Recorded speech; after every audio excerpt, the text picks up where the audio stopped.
Hello दोस्तों, स्वागत है आप सभी का हमारे यूट्यूब चैनल इंजीनियरिंग सर्विसेज में। इस टाइम हम लोग एस्टिमेशन, कॉस्टिंग एंड वैल्यूएशन के टॉप 100 प्रीवियस ईयर एमसीक्यू को डिस्कस कर रहे हैं, जिसमें से हमने पार्ट वन, टू और थ्री को अच्छे से डिस्कस कर लिया है। और ये जो एमसीक्यू हैं वो SSC JE, UP triple SC JE में पूछे गए हैं और पूछे जा सकते हैं। तो उम्मीद है आपके लिए सेशन बहुत ही बेनिफिशियल होने वाला है। अगर आपने हमारे चैनल को सब्सक्राइब नहीं किया है तो सब्सक्राइब जरूर करें और वीडियो को लाइक जरूर करें। चलिए शुरू करते हैं। हमारा पहला क्वेश्चन क्या बोल रहा है कि the item of steel work which is measured in square metre. कौन सा हमारा स्टील वर्क है जो स्क्वायर मीटर में हमारा मेजर किया जाता है। ठीक है, हमारा पहला ऑप्शन क्या है, fabrication and hoisting of steel work, मतलब इस्पात कार्य की संरचना और उत्थापन। Rolled steel joint, channels, angle and T irons, बेलित इस्पात जोड़, चैनल, एंगल तथा टी आयरन का। सी हमारा ऑप्शन क्या है, फैब्रिक रीइंफोर्समेंट, वायर नेटिंग। और हमारा डी ऑप्शन क्या है, bending binding of steel reinforcement. तो हमारा जो fabrication and hoisting of steel work होता है वो हमारा मीटर क्यूब में मेजर किया जाता है।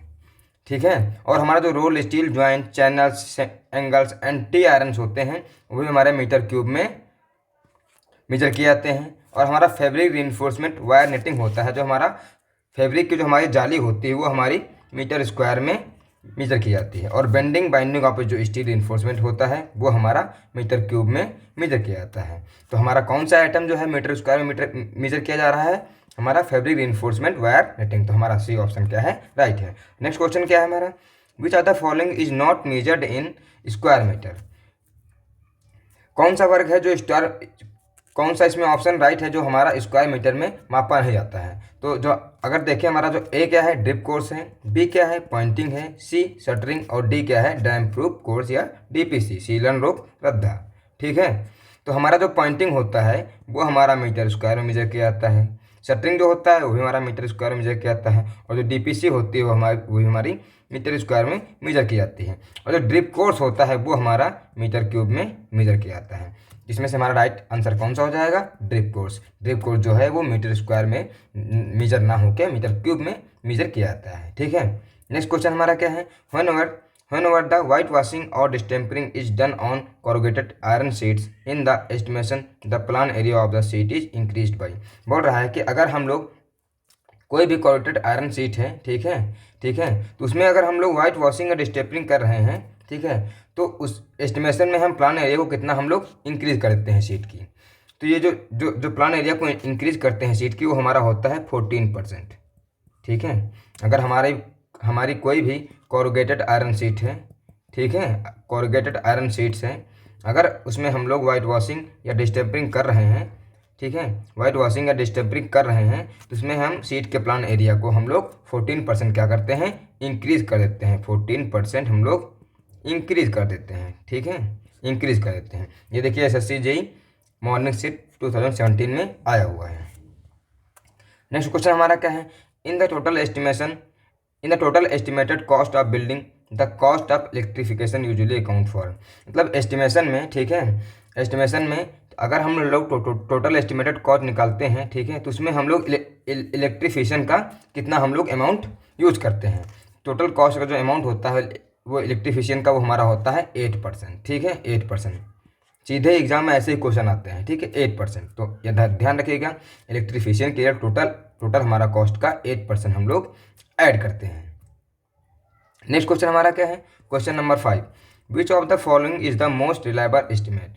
कौन सा एस्टिमेट है जो मोस्ट रिलायबल है। Cube rate estimate. Cube rate में क्या होता है, एरिया इंटू जो हमारी उसकी डेप्थ होती है, थिकनेस होती है, उसको हम लोग इंक्लूड करते हैं। प्लेंथ एरिया में हम लोग प्लेंथ एरिया को इंक्लूड करते हैं। और प्राइमरी एस्टिमेट में हमारे प्राइमरी एस्टिमेट के हमारे सब पार्ट हैं। ठीक है, और डिटेल एस्टिमेट जो होता है उसमें हम लोग ये क्या होता है, रिलायबल एस्टिमेट होता है। क्यों रिलायबल एस्टिमेट होता है,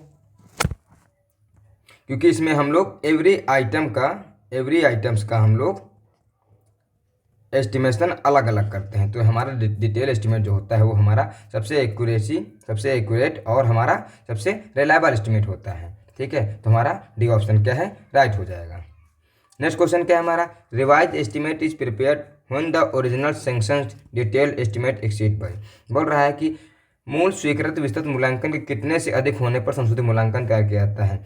कोई भी हमारी जो एस्टिमेटेड कॉस्ट है, ठीक है, अगर वो हमारी जो एक्चुअल कॉस्ट है, अगर वो हमारी 5% से एक्स्ट्रा हमारी क्या हुआ, सॉरी, हाँ, जो हमारे एक्चुअल कॉस्ट होती है वो हमारे एस्टिमेटेड कॉस्ट के लगभग इक्वल होनी चाहिए। एस्टिमेटेड कॉस्ट के इक्वल होनी चाहिए, जिसको हम लोग बोलते हैं फिजिबल प्रोजेक्ट, ठीक है, फिजिबल प्रोजेक्ट।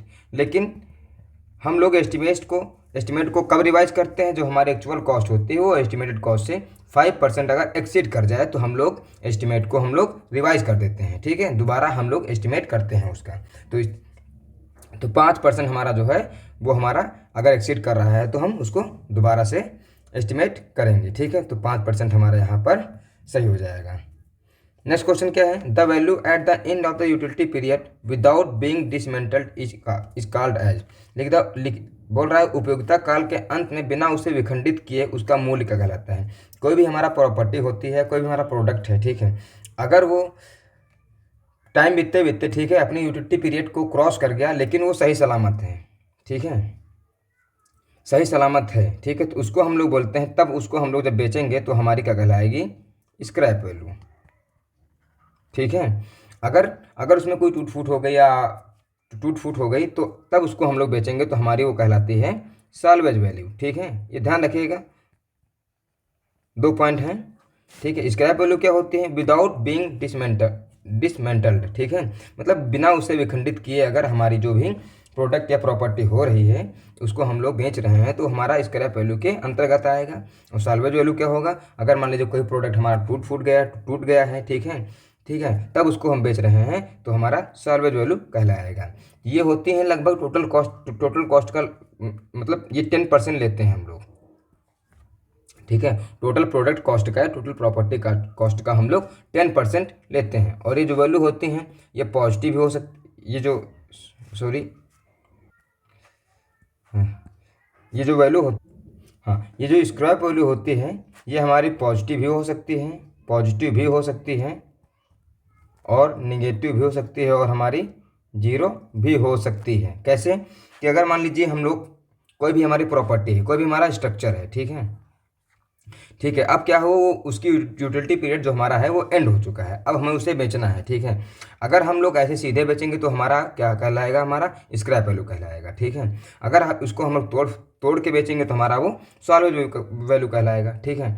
अगर हम स्ट्रक्चर क्या होता है, जितना भी हम लोग लागत लगाए हैं, ठीक है, जितना हम लोग भी इसमें कॉस्ट लगाए हैं, अगर उससे कम में बिक रहा है तो हमारा क्या कहलाता है, हमारा निगेटिव में जाएगा, ठीक है। अगर उसके इक्वल बिक रहा है तो हमारा जीरो जाएगा। जो भी हमारा लेबर कॉस्ट आता है, जो हम लोग लेबर कॉस्ट करते हैं, ठीक है, उससे अगर कम वैल्यू में बिक रहा है, जो भी हमारा खर्चा आ रहा है, ठीक है, उससे अगर कम वैल्यू में बिक रहा है तो हमारा वो निगेटिव में जाएगा, ठीक है। अगर उससे ज़्यादा वैल्यू में बिक रहा है तो हमारा वो पॉजिटिव में जाएगा, ठीक है। ये कॉन्सेप्ट होता है। नेक्स्ट क्वेश्चन हमारा क्या है, इसमें हमारा कौन सा स्क्रैप वैल्यू हमारा राइट आंसर हो जाएगा, ठीक है। नेक्स्ट क्वेश्चन क्या है, if 1 cement bag has 0.035 metre cube value of cement, the number of bag required for 1 ton of cement. बोल रहा है कि अगर सीमेंट का वॉल्यूम 0.035 मीटर क्यूब है तो हमें 1 टन में कितनी सीमेंट बैग हमारी आएंगी वो निकालनी है। तो हम जानते हैं कि एक बैग का जो वेट होता है वो कितना होता है, 50 kg। यहाँ पर हमें वैल्यूम्स कोई मतलब ही नहीं है, जब हमें सीधा कॉन्सेप्ट पता है, ठीक है। एक बैग का जो सीमेंट होता है वो हमारा होता है 50 kg। अब हमें एक टन सीमेंट में हमें कितनी बैग आ रहे हैं वो निकालनी है। तो 1 टन में कितना किलो होता है, 1000 किलो, ठीक है। अब 1000 किलो, एक बैग में 50 kg होता है, ठीक है, तो 1000 किलो सीमेंट है, ठीक है, तो उसमें कितने बैग आएंगे, डिवाइड बाई 5, तो हमारे कितने बैग आ जाएंगे, 20 बैग्स, ठीक है। तो 20 बैग हमारे एक टन में या 1000 kg में हमारे आ जाएंगे, ठीक है। नेक्स्ट क्वेश्चन क्या है, the knowledge of which items is necessary for analysis of rates, ठीक है। दरों के विश्लेषण के लिए कौन से वस्तुओं की जानकारी आवश्यक है। पहला क्या है, कॉन्ट्रैक्टर प्रॉफिट, दूसरा क्या है, टूल एंड प्लांट एक्सपेंडिचर, तीसरा क्या है, task of a labour in 1 day, और चौथा क्या है, डी क्या है, ऑल ऑप्शन आर करेक्ट। तो कॉन्ट्रैक्टर प्रॉफिट को भी हम लोग ध्यान में रखते हैं, ठीक है। टूल एंड प्लांट का जो भी खर्चा आ रहा है, हमारा उपकरण का जो भी खर्चा आ रहा है उसको भी हम लोग ध्यान में रखते हैं। और लेबर, एक दिन में मजदूर का जो कार्य होता है, ठीक है, लेबर का जो वर्क होता है उसको हम लोग भी ध्यान में रखते हैं। तो हमारा इस हिसाब से हमारा D option, all option are correct correct हो जाएगा। ठीक है, नेक्स्ट क्वेश्चन हमारा क्या है, what percentage of the cost of the estimate provided for the work charge establishment. ठीक है, कार्य प्रभावित प्रतिष्ठान के लिए प्राकलन की लागत का क्या प्रदान किया जाता है। तो ये लगभग क्या होता है, ये जो होता है लगभग 2 से 3% होता है। ये लगभग 2 से 3% होता है। ठीक है, 2 से 3% होता है ये। तो यहाँ पर हमारा राइट ऑप्शन क्या हो जाएगा, 2। शायद हमने एक पहले क्वेश्चन को डिस्कस कर लिया है। ठीक है, नेक्स्ट क्वेश्चन क्या है, deduction at the L junction of wall for total length of the central line. अगर हमारा कोई भी, ये हमारा क्या है, एल जंक्शन हो या टी जंक्शन हो, ठीक है, या आई जंक्शन हो, कहीं भी हमारे अगर वॉल में डिडक्शन करना है तो हम लोग क्या करते हैं, जैसे हमारा ये रूम एरिया हो गया। ठीक है, ये हमारा रूम एरिया हो गया। ठीक है, ये हमारा सेंट्रल लाइन मेथड हो गया। ठीक है, अब ये क्या किया हमने, अगर हमें यहाँ पर एल जंक्शन ये हमारा दिख रहा है, अगर हमें यहाँ पर डिडक्शन करना है तो हम लोग क्या करते हैं, half of the thickness of wall की हम लोग डिडक्शन करते हैं। जो भी वॉल की थिकनेस होती है उसकी आधी हम लोग, जैसे वॉल की थिकनेस 30 सेंटीमीटर है तो हम लोग क्या करते हैं, 15 सेंटीमीटर हम लोग माइनस कर देते हैं, डिडक्ट कर देते हैं। ठीक है, चाहे वो एल जंक्शन हो, एल जंक्शन हो गया, टी भी इसको कह सकते हैं और इसको आई भी कह सकते हैं। ठीक है, तो इसलिए हमारा ये ऑप्शन करेक्ट हो जाएगा। नेक्स्ट क्वेश्चन हमारा क्या है, calculate the quantity of the earth works in cubic metre for a canal embankment of 100 metre long having height of 3 metre and 5 metre at the two extreme edge. Top width of the embankment are 2 meter and 4 meter at the two extreme edge and side slope is 2:1. Use trapezoidal method. ठीक है, बोल रहा है कि हमें हमें क्या करना है, क्वांटिटी निकालना है अर्थवर्क की। ठीक है, जिसमें 100 मीटर लंबी हमारी क्या है, एक नहर है। ठीक है, जिसके 2 किनारे हैं, जो 3 मीटर और 5 मीटर क्या हैं, चौड़े हैं। ठीक है, और कितनी घन मीटर में खुदाई की जाए। ठीक है, तो और उसकी जो विड्थ क्या है, 2 मीटर 4 मीटर है। ठीक है, और ढलान क्या है हमारा,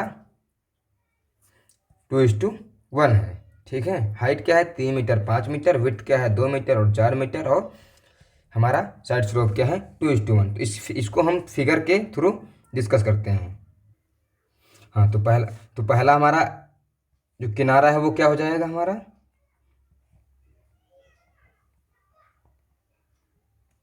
ठीक है, इसकी जो डेप्थ है कितनी है, 3 मीटर है, और इसकी जो विड्थ है हमारी 2 मीटर है। ठीक है, और साइड स्लोप्स क्या है हमारा, 2:1। तो ये हमारी डिस्टेंस कितनी हो जाएगी, बी डी एम, नहीं 2 DM हो जाएगी हमारी। हाँ, तो ये साइड स्लोप हमारी क्या होती है, S/DM। एस क्या है हमारा, साइड स्लोप है। ठीक है, ये डिस्टेंस हमारी S/DM होगी। ठीक है, S/DM, और ये भी हमारी S/D हो जाएगी, या S/D कह सकते हैं इसको हम लोग। ठीक है, ठीक है, तो ये हमारी डिस्टेंस क्या हो जाएगी, इसको इधर बनाते हैं सही से। ये हमारा क्या है, ये हमारा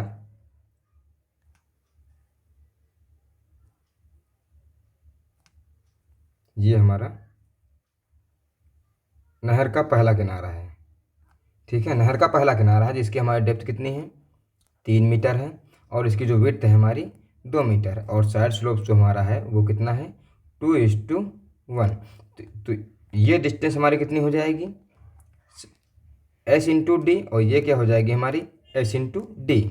S मतलब साइड स्लोप्स और D मतलब डेप्थ। ठीक है, तो ये हमारी कितने हो जाएगी, S/D मतलब 2 × 3, तो 6 मीटर हो जाएगी हमारी, 6 मीटर, और ये हमारी क्या हो जाएगी, 6 मीटर, और हमारी 2 मीटर ऑलरेडी है। टोटल हमारी क्या हो जाएगी, 14 मीटर। ठीक है, 14 मीटर हमारी टोटल विड्थ हो जाएगी। ठीक है, और दूसरा किनारा हमारा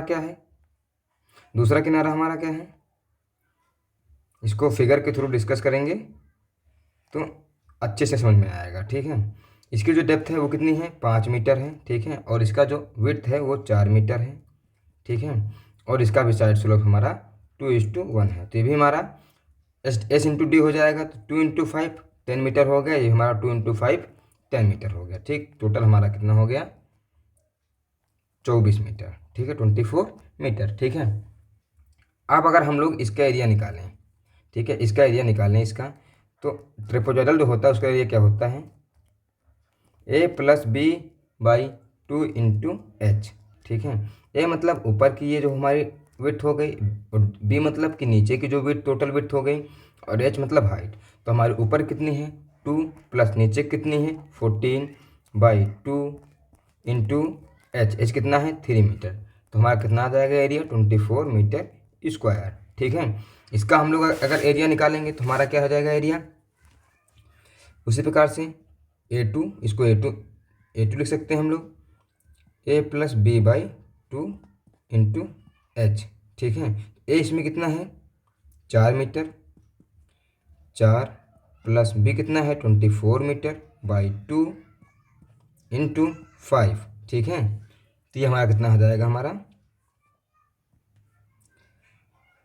कितना आ जाएगा हमारा 70 मीटर स्क्वायर। ठीक है, तो इसका एरिया हमारा कितना आ गया 70 मीटर स्क्वायर। मतलब A1 हमारा जो आया निकल के हमारा 24 मीटर स्क्वायर निकल के आया, और A2 हमारा जो है वो हमारा 70 मीटर स्क्वायर निकल के आया। ठीक है, तो हमारे एरिया निकल आए पहले किनारे की और दूसरे किनारे की। ठीक है, तो हम लोग क्या करते हैं, इसका एवरेज एरिया निकाल लेते हैं हम लोग। ठीक है, एवरेज एरिया इसका निकाल लेते हैं। तो एवरेज एरिया हमारा क्या हो जाएगा A1 प्लस A2/2। ठीक है, 24 प्लस 70/2। ठीक है, 24 प्लस 70/2 कितना एरिया निकल के आएगा हमारा 47 मीटर स्क्वायर। ठीक है, अब हमें अर्थवर्क निकालना है, कितना अर्थवर्क है, तो अर्थवर्क हम लोग मीटर क्यूब में, पहली चीज़ मीटर क्यूब में इसको मेजर करते हैं। ठीक है, तो एरिया इंटू लेंथ, तो एरिया कितना हमारा है 47 इंटू लेंथ कितनी हमारी 100 मीटर। ठीक है, तो सिंपल हमारा अर्थवर्क क्या हो जाएगा 4700 मीटर क्यूब। ठीक है, तो 4700 मीटर क्यूब, तो डी ऑप्शन हमारा राइट हो गया। ठीक है, ठीक है, नेक्स्ट क्वेश्चन हमारा क्या है, question number 13, the approximate quantity of bending and binding the reinforcement of mild steel पर मेसन पर डे। बोल रहा है कि हमें प्रतिदिन प्रति राजमिस्त्री हल्के स्टील के सुदृढ़ीकरण के झुकने और बाध्य कार्य को अनुमानित मात्रा कितनी हम लोग लेते हैं। ठीक है, तो जो हमारा माइल्ड स्टील होता है, ठीक है, माइल्ड स्टील होता है, उसको बेंडिंग करने में या बाइंडिंग करने में, बाइंडिंग करने में जो लेबर होता है, ठीक है, जो लेबर करता है पर डे वर्क, वो लगभग 375 किलोग्राम स्टील वर्क कर सकता है। ठीक है, 375 किलोग्राम। अगर मान लीजिए हमारा 6 mm से जो स्टील का हमारा जो स्टील है, हमारी स्टील, ठीक है, वो 6 mm से 10 mm डाया की है। ठीक है, 6 mm से 10 mm की डाया की है, तो जो लेबर वर्क होता है हमारा 120 kg होता है। ठीक है, अगर हमारा वही स्टील का जो डाया है वो 12 mm है, ठीक है, तो जो लेबर वर्क होता है वो हमारा होता है 150 kg। और अगर वहीं पर हमारा स्टील जो डाया है वो 16 mm है, ठीक है, 16 mm है, तो लेबर वर्क हमारा होता है 220 kg। ठीक है, ठीक है, लेकिन माइल्ड स्टील के लिए जो लेबर जो अगर काटने या उसको मतलब बेंडिंग या बाइंडिंग करने का काम कर रहा है, तो लगभग 375 kg काम कर सकता है। ठीक है, स्टील को बेंड या बाइंड कर सकता है। तो हमारा राइट आंसर क्या हो जाएगा बी।